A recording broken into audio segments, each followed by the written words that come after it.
Hey guys, how's everybody doing? This is Dane at ZIMM'S Guitars, and I'm holding a Charvel by Jackson / Charvel, and it's got the Floyd Rose on it, stamped Jackson, and one of the strings came out, and so I'm going to put a new set of strings on here. So here we go. Let's get going on it.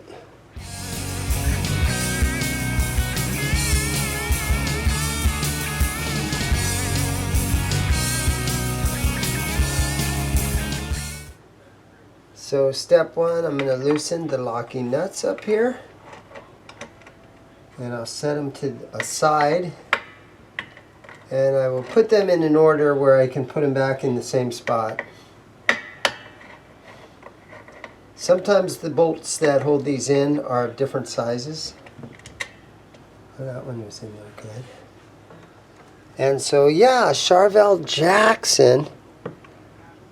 And I'm going to stick this eraser down in there like that, just to hold that Floyd in place. And then I'm going to go ahead and loosen the string.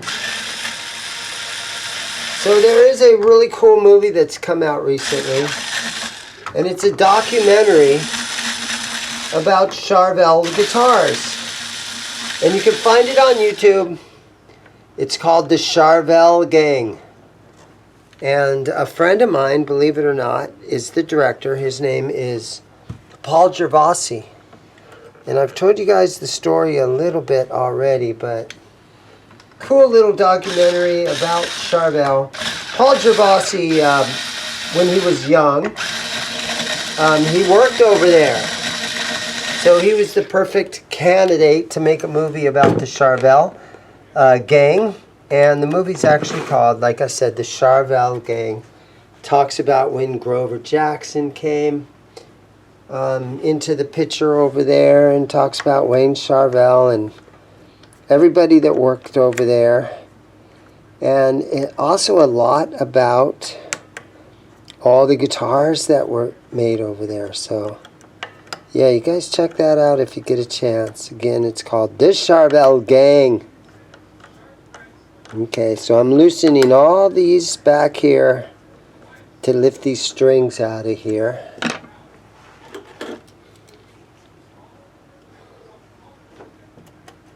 And they should just lift right out of there. And, oh, that block came out. There you go. So the block has a little tiny dimple on one side, and that goes down and facing this direction, that dimple. Okay, let's get these old strings out of here.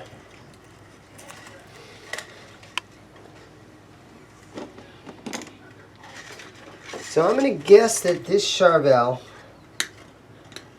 is 1990s. So whoever did the last restring here, they sort of did it like Steve Vai's Guitar Tech does, where the ball end of the string is located right here at the end of the tuner. And I watched the video about Steve Vai's Guitar Tech stringing it up. And I honestly don't see any benefit in doing it this way. But, you know, who am I to argue with Steve Vai's Guitar Tech? But that's how Steve wants it. That's how Steve gets it. So there, let's get those out of there. And then while I'm up here, I'm going to snug these tuners down a little bit.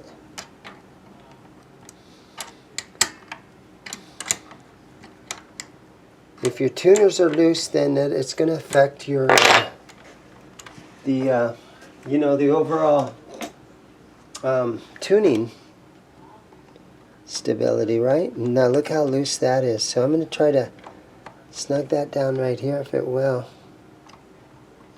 Wow, that is super loose right there. Doesn't seem to want to tighten either. Yeah, none of these tuners are in very good shape. They're all really, there, that one tightened up nicely.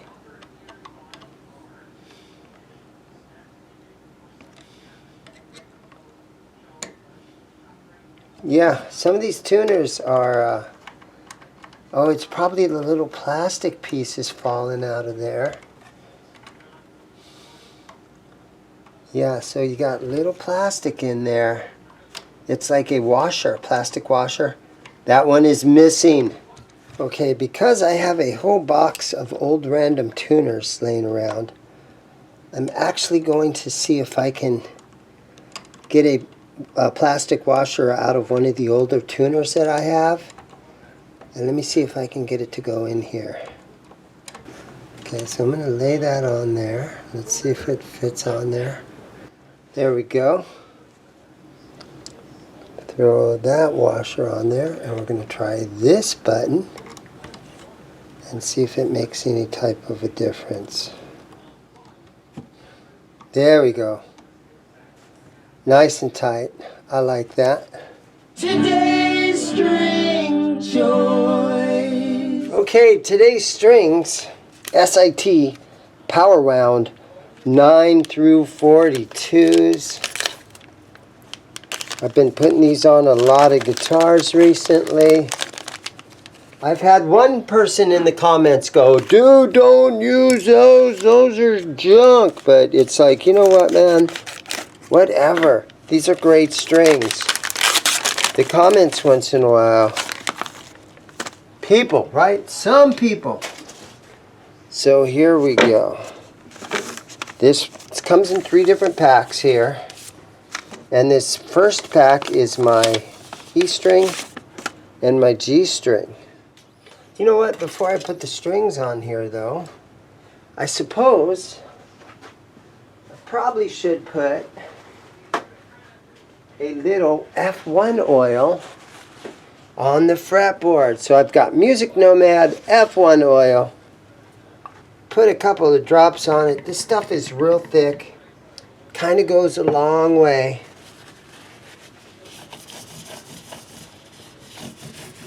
Cleans the fretboard, hydrates the fretboard, makes it look new, makes it look clean. Probably been a couple of years since this baby's had new strings on her. I'm gonna guess this guitar is 1990s or early 2000s. You guys leave it in the comments. Help me do research on this kind of stuff. A lot of you guys will leave comments and guys will be like, yeah, that's a 1991 or whatever in the comments, and that really helps me. You know, it helps me from doing my own research, and I can spend more time just restringing guitars and stuff than sitting behind the computer looking stuff up. So I do really appreciate any comments you guys want to leave me. Okay, so here we go. Here's our low E string.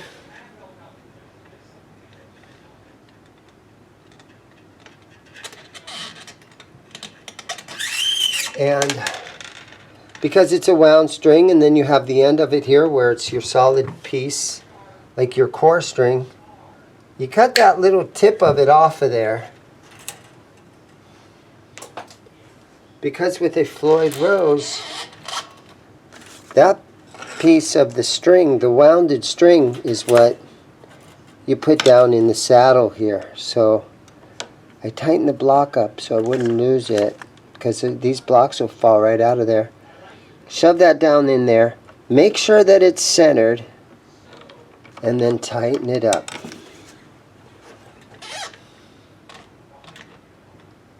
And then I've got my Ernie Ball string winder, where I just tighten this up.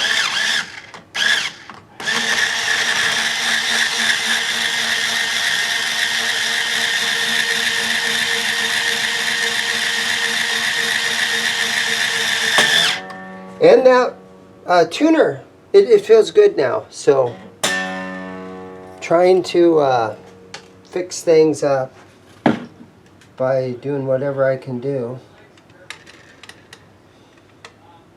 to make it a nice playable guitar. I'm going to say I did good with that tuner by adding that plastic washer in there. Okay, here we go. Here's our G string. Tighten it up snug. You should be able to kind of pull on it to make sure that it's in there nicely.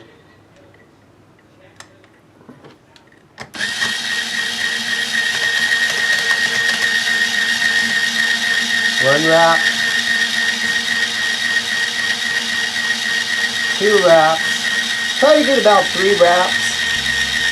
Sometimes 4. So that's about 3.5 wraps. You don't want to do too many more than that.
SIT strings, it comes with an extra B string and it comes with an extra E string. So again, being at a used guitar shop, it's always good to have a couple extra strings laying around. So I'm going to put this extra B string in here, and I will save that for later.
Okay, so let's tune it up a little bit.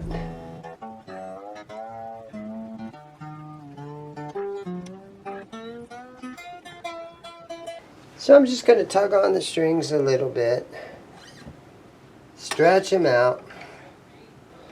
So I think I can go ahead and cut this part of the strings off.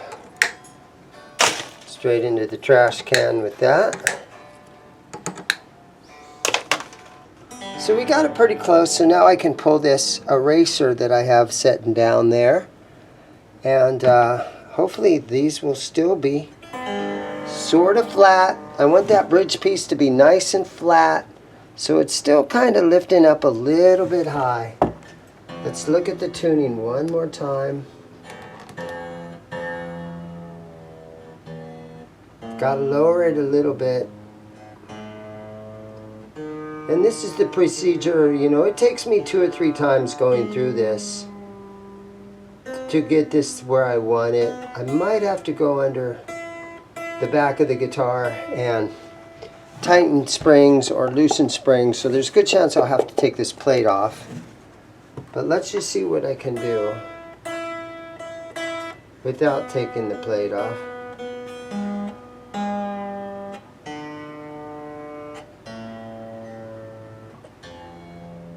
And I'm just kind of doing a little bit on every string, sort of equal tension on every one.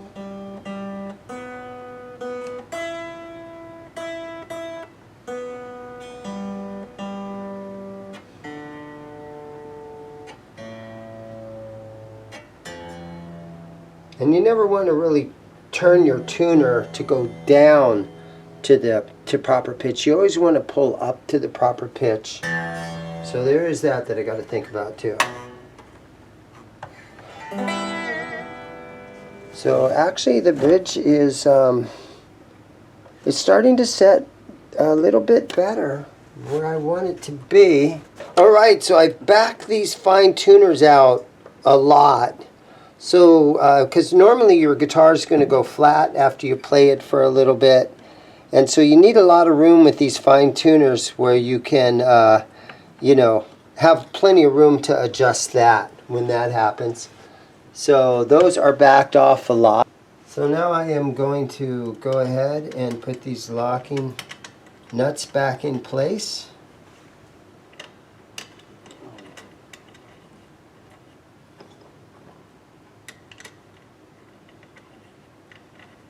And I think at this point it's okay to go ahead and tighten those down.